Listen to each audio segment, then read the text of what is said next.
మోదీ గరీబోల్ని కష్టాల మీద కష్టాలు పెడుతారని TPCC chief Mahesh Kumar Goud, Congress incharge Meenakshi Natarajan తెలిపారు. ఉపాధి పథకాన్ని కాంగ్రెస్ తీసుకొచ్చిందన్నారు. మోదీకి అదానీ, అంబానీ బాగుంటించాలన్నారు. ఇప్పటికే కేసీఆర్ 8 లక్షల కోట్లు అప్పు చేసిపోయారని, మళ్లీ కేంద్రం ఉపాధి పథకానికి 40% నిధులు ఇవ్వాలని అంటుందన్నారు. ఉపాధి హామీ పథకం ఎత్తేస్తే కుట్ర చేస్తారని విమర్శించారు. కేంద్రం ఉపాధి కూలీల పొట్ట కొడుతోందని మీనాక్షి నటరాజన్ అన్నారు.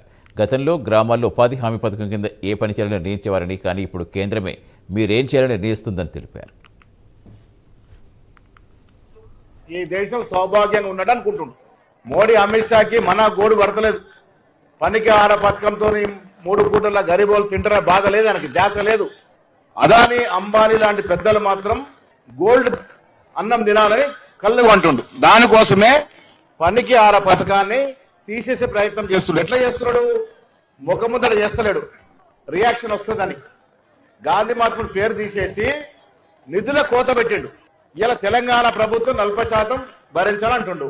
తెలంగాణలో కేసీఆర్ గారు 8 లక్షల అప్పు చేసి మన నెత్తిన రుద్ది ఫామాల్లో అనుకున్నాడు. ఇప్పుడు 8 లక్షల కోట్ల అప్పు కట్టడమే సతమతమవుతున్న మనకు పనికిహార పథకం ఒక భారంగా మారుతుంది.